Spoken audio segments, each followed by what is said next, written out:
Siguro, nagiging totoo lang ako at praktikal. Ayoko lang siguro dumating yung araw na kasal na ako bago pa ma-realize ng taong mahal ko na hindi niya ako mahal o ayaw na niya akong makasama habang buhay. The thought of divorce scares me inside. How can someone promise you death do us part and just leave you like that? Love is the greatest thing in the world, yet the most powerful thing too besides anything. It can heal and break someone at the same time. It can make you feel the most unimaginable amazing things when you find the right man for you. But what if you find someone who's not the one? Your death do us part will turn into black, break you apart. It's so unfair that you can't be with someone just because they don't want you anymore. It hurts knowing you have no choice but to let them go. I mean, I don't see the point of being with someone who will just leave you soon when it's done with you.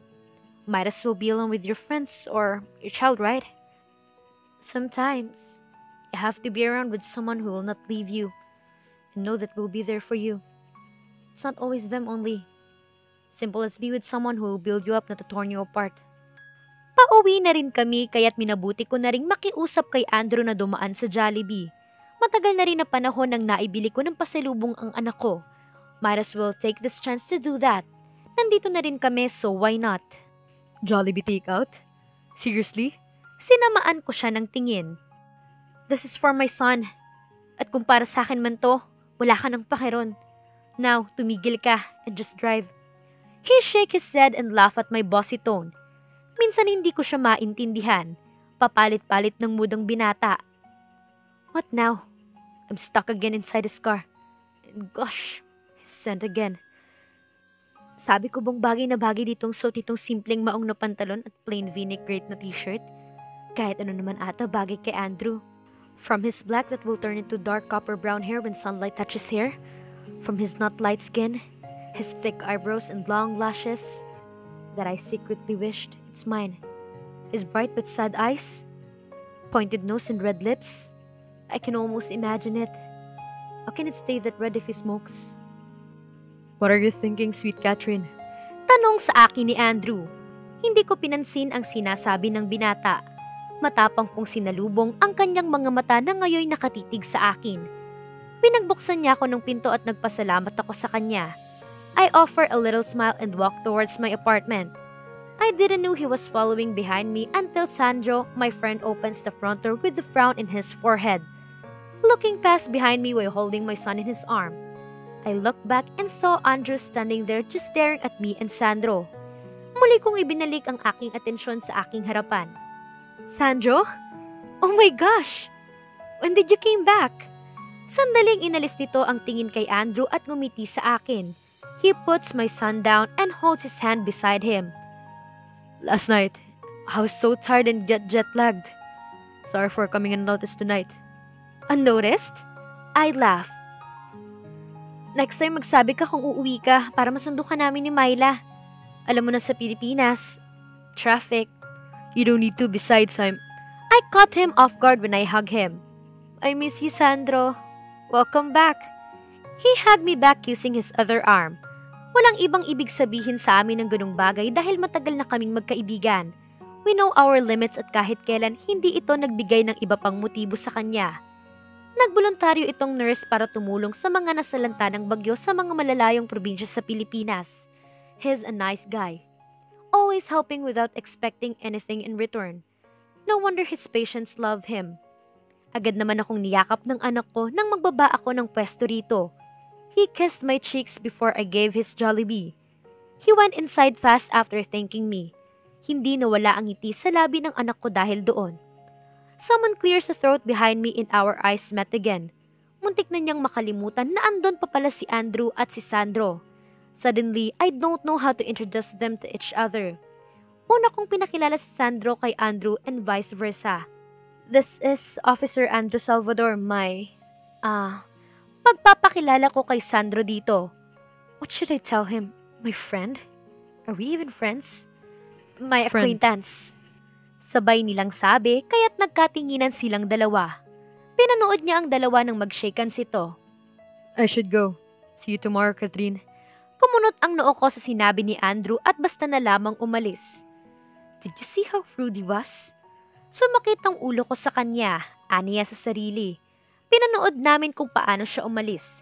Hinawakan ni Sandro ang aking balikat kaya't napalingon ako sa kanya. Pumasok na tayo sa loob. I have something for you. Tumango ako at pumasok na rin sa loob. Sinabi ko naman na sa'yo na si Albert na lang bilhan mo ng pasalubong. Wag na ako. Hindi ka talaga nakikinig. Ngumiti ito sa kanya habang nakaupo siya sa sala. May inabot itong damit sa kanya at pagkain galing doon. Pwede ba yun? Siyempre, dapat meron ka rin, Catherine. Naku, Sandro. Lagi ka namang ganyan kinasasanay na ako. He laughed and Myla entered with my son.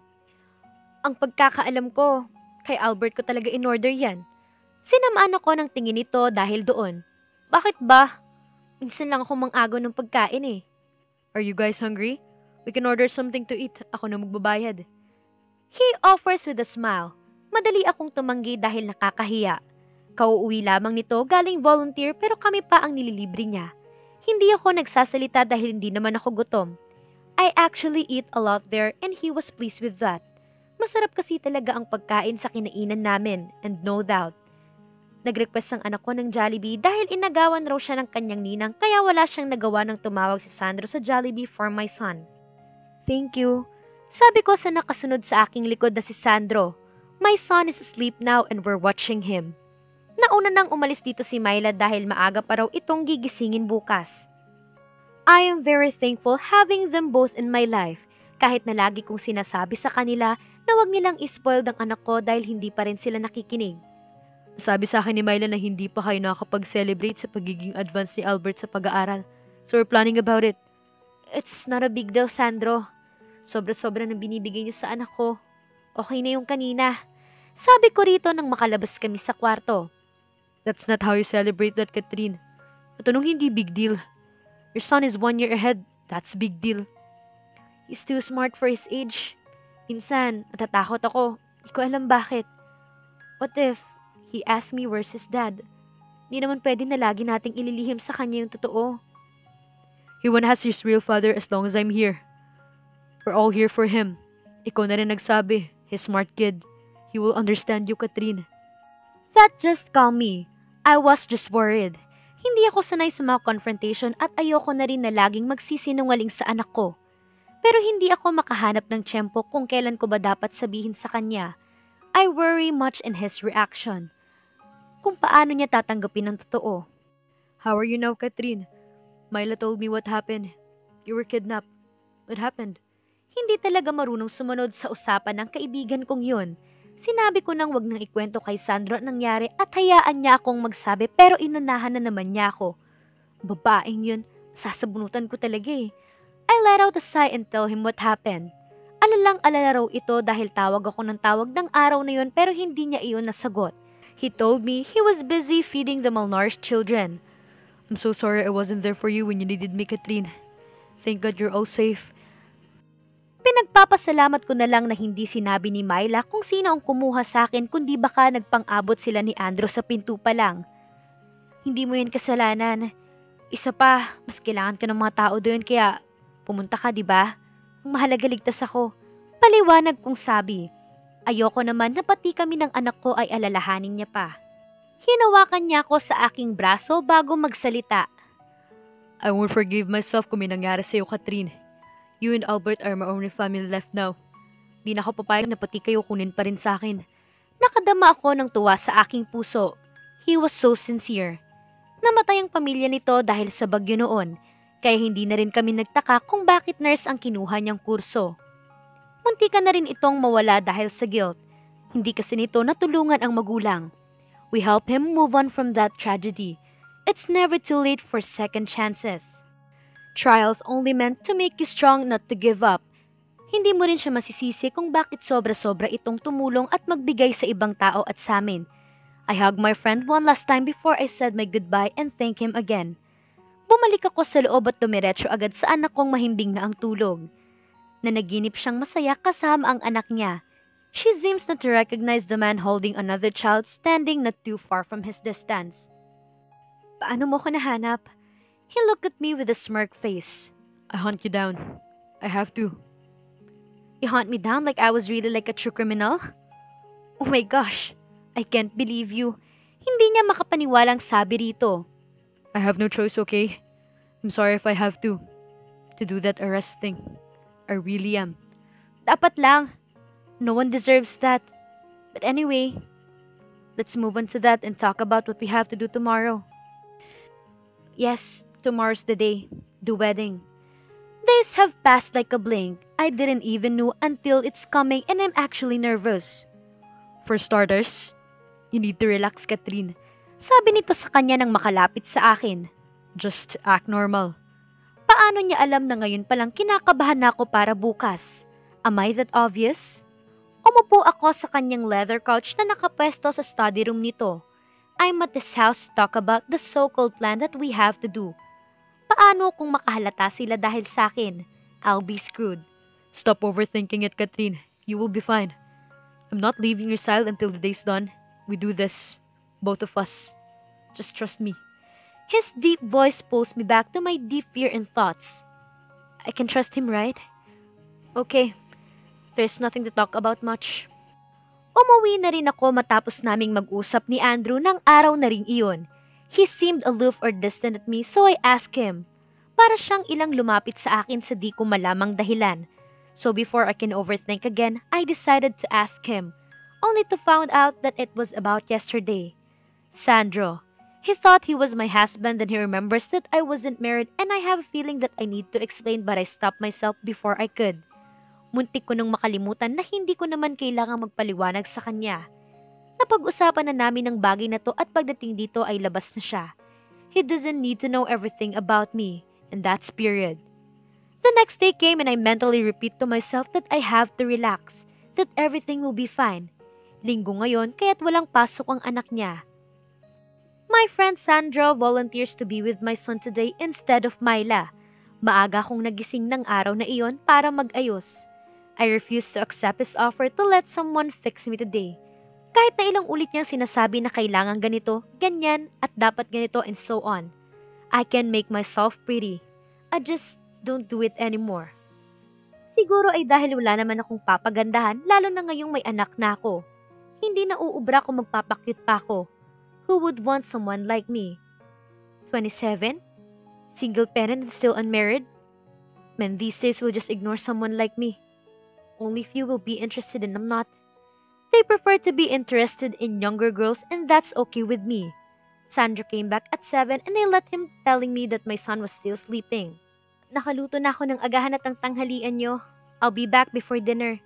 I don't mind. You can enjoy as much as you want, Catherine. Minsan ka lang naman umalis ng bahay mo and just enjoy and have fun. Namaywang ako sa kanya bago magsalita. Kung makapagsalita ka naman, akala mo party pupuntahan ko. I told him it was my friend at work wedding and she invites me. Hindi ko alam bakit kailangan ko pang magsinungaling sa kanya tungkol doon. He won't understand the setup, I guess. At hindi naman ito magtatagal. It's not like they'll be seeing each other again after this. Umakyat agad ako sa itaas matapos ko siyang paghandaan ng makakain. I faced myself in the mirror just looking at my plain self. Just for today. I promised myself as I let my tight bun loose itself, letting my hair fall back resting at my waist. Napabuntong hininga ako dahil doon. Sana pala tinanggap ko na lang ang suggestion ni Andrew na pagupitan ng buhok ko. A little trim won't hurt you, Catherine. My brain told me. My hair has natural curls at the end so it saves me time to fix myself. Siguro dahil lagi akong nakaipit kaya kumulot na lamang iyon ng kusa. I need to be ready at 10. Cause 11 is when the wedding will start and he strictly don't want to be late, especially today.